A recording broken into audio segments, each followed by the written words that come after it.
Hi everyone, and welcome to Hometown Hacienda. On today's episode, I'm going to be showing you how I make our homemade spicy kimchi. This is my favorite recipe, and I think it's one of the best recipes that I found that I want to share with you. In front of us, you'll see all the ingredients that we'll be using today. We've got our Napa cabbage. You can use other kinds of cabbages, but I'll be honest, Napa cabbage is by far the best. It tastes the best, and it's not as tough as other cabbages. We've also got our long green onions here. I'm going to be using two bundles. The recipe only really calls for one, but I like a lot of green onion in mine, so we'll be using two. And all this is to flavor the onions, the carrots, the garlic, and ginger. So I'll be using two for my recipe, but feel free to use only one or no onions. Also got three large carrots. This might be a lot, so we might end up only using two, but again, it's to your liking. We've got our garlic, nice fresh garlic from the farm. Now we're going to be using, I got two large heads of garlic, and then also our ginger here. I like lots of ginger, so we'll be adding that as well. Besides our fresh ingredients, we've also got three other main ingredients. This is one of the stars of the show. I'm not even going to try and pronounce it, but it's our red pepper powder. It's spicy, it's got great flavor. I got this on Amazon, and I'll put the link to it in the video description. But I would definitely use this or something like it. We've also got the other star of the show, our fish sauce. I also got this on Amazon, and I'll put the link in the video description. It's basically anchovy extract, and very important for our recipe today.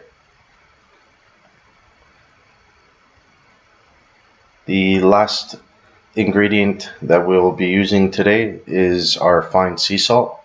We'll be using this to brine the cabbage, but also season the kimchi, but predominantly to wet brine the kimchi. So these are ingredients, and we'll be moving on to the next step, which is basically chopping up the Napa cabbage to be able to wash it, and you'll see the process in just a moment. All right, so here we've got our Napa cabbage. It's about 1.5 kilograms. The next step here is to cut the end. I'll show you what the end looks like from the outside before I cut it off. You see there's no cabbage. It's pretty tough. It's just the end. So just be careful and watch your fingers when you go to cut it. I usually try and cut it closest to the root end. Save a lot more cabbage. It's pretty tough and there's really no reason to eat it. So we'll just give that to the animals. After you've cut it, I'll just be pulling all the leaves off and stacking them up. We'll do that so they're easier to wash, but we're also checking for bugs and critters that can get in there. You'd be surprised how many bugs we can find in our vegetables and in our cabbage. So here you'll just see me keep picking all the leaves off. I'll stack them up nicely so I can wash them after.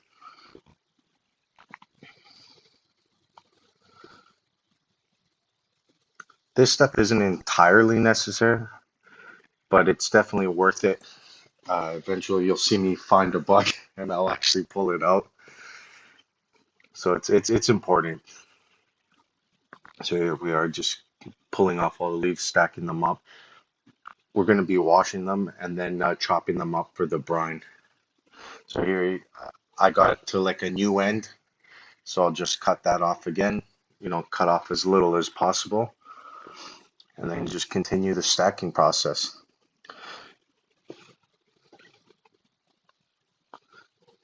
I find that the inside leaves, like these white ones, make some of the best kimchi. They're sweet, they're full of juice, they're very flavorful, so I always include them. Sometimes I even eat them raw. So we'll just keep on stacking. And then from here, we'll move on to the next step, which is pretty much washing it and go from there. So this is what I wanted to show you guys, the bug I found and the reason why we pull all the leaves off and check them right before we wash them. You got to remember we're doing some lacto fermentation and hygiene is everything. We don't want any bugs, we don't want any bacteria. So cleanliness is probably one of the most important steps to all this in order to make it work and not spoil in the long run. So I checked all the leaves, everything's good to go, and now we'll be moving on to the washing. All right, for this step, there's not much to it. We just rinse them off with clean, fresh, cold water, and then dump them in our bin for cutting and then brining after. So for this, just make sure all the dirt's off. There's no plant matter, bug matter, nothing for that matter. And yeah, and then we'll just give them a good rinsing. So I did a couple of cabbages here, so that's why I got a little bit more than usual. But yeah, all right. Now that we've got our Napa cabbage nice and clean, we'll be rough chopping it into approximately 2-inch pieces. I like to split the back of the Napa cabbage and down the middle, like how you just saw. I find that the pieces are a little too big when you're actually eating it, and it also helps break down the tough part of it. So I'll just chop it up. Nice 2-inch bite-sized pieces. I'll be inspecting the leaves, removing anything that's less than favorable for eating. Remember, we're lacto fermenting, so cleanliness is very important. We want to promote healthy bacteria. So after I've done this, we'll move on to the next step, which is the wet brining. All right, finally on to the wet brining. I feel like we've done a lot just to get up to this step, and I promise after this step, we'll be getting closer to making kimchi. The first several steps are what I call the maintenance and the prep. They're necessary, it takes a lot of time, but trust me, it's worth it. You'll be making great kimchi. So, minimum for wet brining is about 2 to 4 hours. I like to do 6 to 8. I've done it as short as 2 to 4, and it's come out excellent. What I did here was just add 2 cups of salt with about a pitcher of water, enough to actually cover it. And here I'm massaging it, making sure that everything's covered in the brine, the salt's getting in there, and just mixing it all well. Once everything's nicely mixed and you see that you don't need to add any more water, what I'll do is I'll be adding a little bit more salt. It's okay to have it a little bit saltier because then you can always rinse it off with water when we wash it off. And if it is a little bit salty, you can just rinse the rest off. Here, I just decided to add the rest of the salt in. So I'll just keep mixing this up. I'll cover it, which is very important. Again, trying to keep everything clean. Airtight container is the best. But here I just covered it with a cloth. Keep the dust, bugs, debris, anything out of it. And yeah, I'll be leaving it for, like I said, about 8 hours. And then here I just want to show you the cloth that I used to cover it. Nothing fancy, not even a cheesecloth. It's just a clean dish towel. And I'll put 2 of them on, and I've never had any issue with.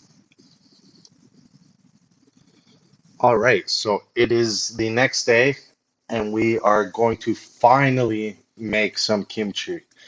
First, we just have to julienne the onions, the carrots, the garlic, and the ginger. Thanks to movie magic, here's everything's nicely julienne, nicely chopped up. The carrots, you can see how they're nice and even, nice bite size. So are the onions. I took the liberty of just rinsing off the cabbage. There's nothing there to see, just nice cold water in a strainer. I tasted a little bit sometimes just to make sure that the salt's washed off. And if it is overly salty, I'll just wash it a little longer. So nothing fancy. Here we've just added all the cabbage, the julienne carrots, the onions, the garlic, and the ginger. And we're going to be getting ready for our main ingredients. On the plate, I've got some of that red pepper powder. I have a little bit of sugar. It's about a quarter cup. The recipe generally calls for a little bit more. I like to do a little less.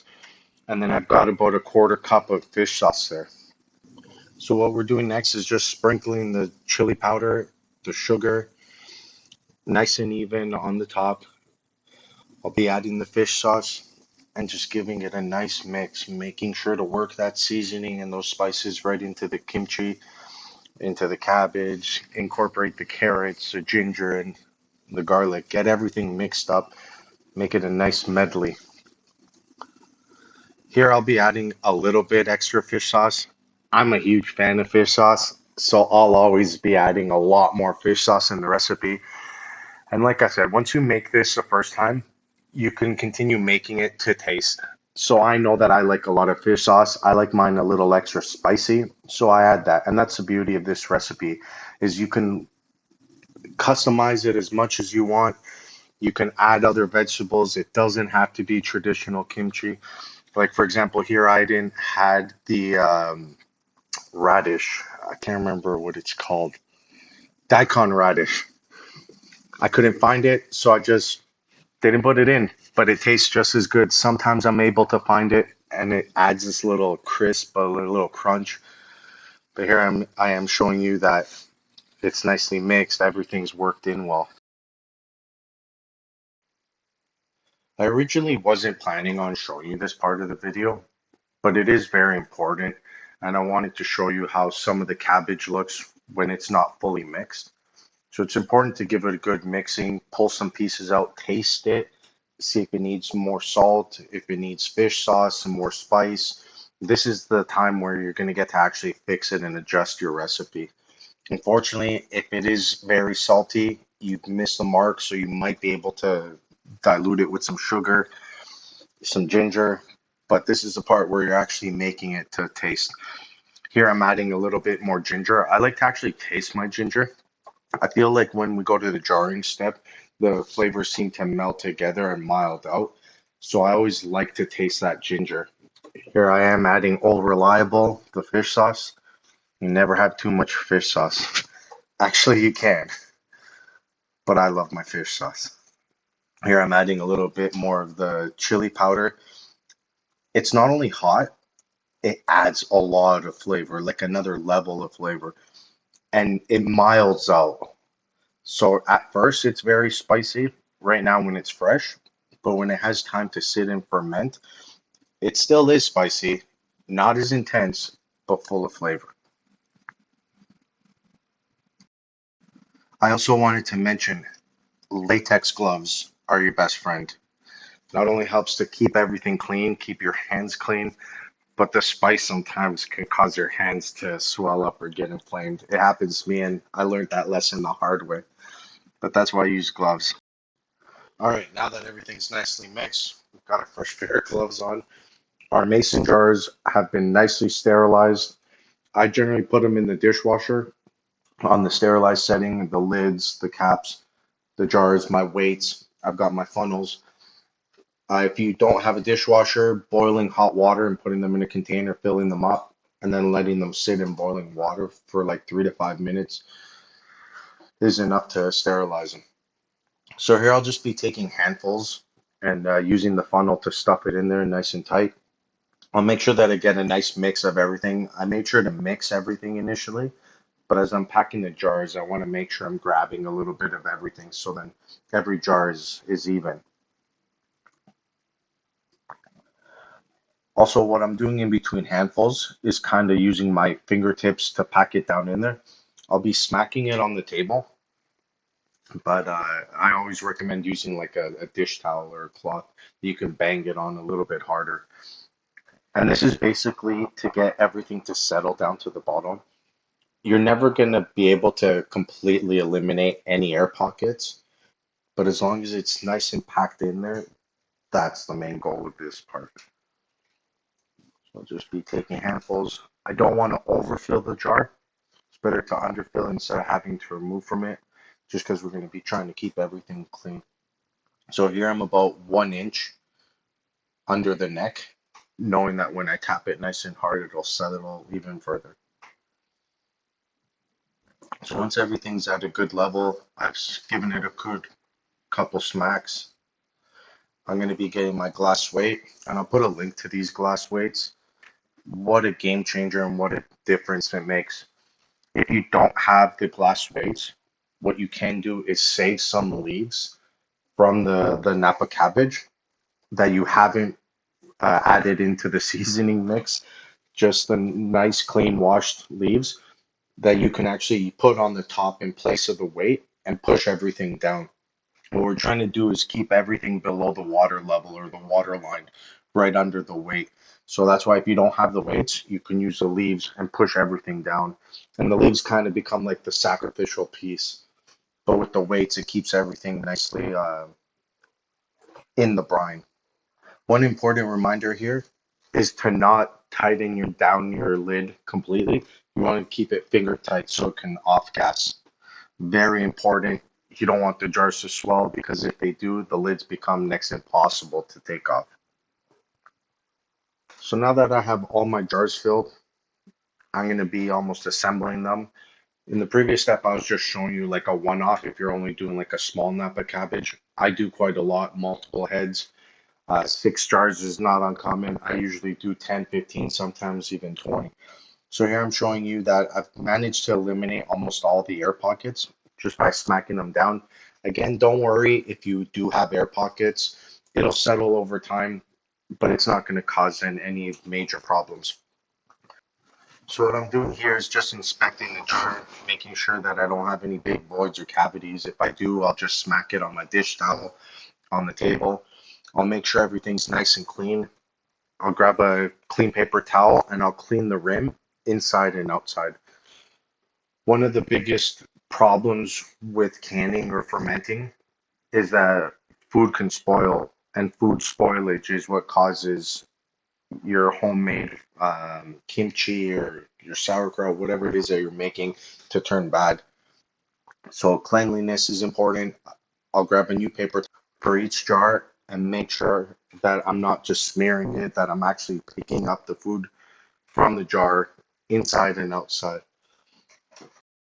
Once all my jars are full, they've been cleaned with a paper towel, and I'm ready for the weights and for their lids. I'll just be taking these glass weights and placing them on top. I'll give them a little push to kind of help it pack it in even deeper and also judge the new water line. This will sweat off. It will make more of the kimchi water. So you got to make sure that you leave enough space so it doesn't overfill the jar. Also, what I'm doing here is just keeping the lids nice and loose on. You're gonna have to vent them while they're sitting fermenting for like 1 to 3 days, depending on how much of that spiciness flavor and that fermented flavor you like. So if you leave it loose enough, you don't have to burp the jars. But if you leave it tight, you are gonna have to burp them, and you'll see the lids start kind of bubbling up. And once they're full of air, they're almost next to impossible to take off. At the time of making this video, I didn't have the self-venting lids, but I'll definitely be putting a link to those on where there are these silicone vent lids. I would highly recommend them. I use them for everything when I'm making kimchi, sauerkraut, kombucha, which I'll be making videos for that stuff at another time. But yeah, here I'm just making sure that the lids are almost self-venting. They're not tight. Finger tight is good enough. Generally go a little bit and then make sure it's nice and loose. So here we have it. About 1.5 kilos of Napa cabbage yielded us about 6 jars of kimchi, 6 beautiful jars of homemade kimchi. Now that the jars are nice and clean, the lids are finger tight, they'll be able to vent. I'm going to be leaving these for about 1 to 3 days. Realistically, I do 3 to 5, depending on your internal temperatures of your house or where you're leaving it, if you're leaving it in a cold room or in your kitchen. On a hot day or a hot environment, first of all, I wouldn't really recommend that, but it will ferment very quickly. Low and slow is better. Cool and dry is what I recommend. Generally, I cover the jars with a dishcloth or a nice towel, but I'll be leaving these for like 3 to 5 days. On occasion, it's very important that you check your jars if you're not using the self-venting lids. You'll see that when you pop them or you burp them, you see the bubbles come up. Very important. Not only because you don't want your jars to shatter or your lids to get airlocked in there, but it's part of the process of lacto fermenting. You have to release the gas on it. So here I'm going to pop this one and you'll see all the bubbles come roaring to the top. It's important to do it nice and slow to avoid it overfilling. Here you can see what I was talking about earlier about it releasing the liquid and actually going above the weight. So very important why we leave about an inch, inch and a quarter, inch and a half from the top of the jar. And at this point, when you're burping the jars, I always set aside one jar, which is like my taste testing jar, and taste it at 1 day, 2 days, 3 days. Definitely burp it every day, but taste it until it reaches your desired texture, flavor, and consistency. After that, just pop it right in the fridge. It'll keep for a very long time in the fridge. I've had kimchi that I kept 4 to 6 months. I generally tend to save one jar. I like it very fermented, but it's up to you. Everything's to flavor. I hope you guys have enjoyed this video. If you have any questions, please reach out to me. I'd be glad to answer any troubleshooting questions, give you any suggestions. It's been really great doing this. And yeah, hope to see you guys on the next one. Bye.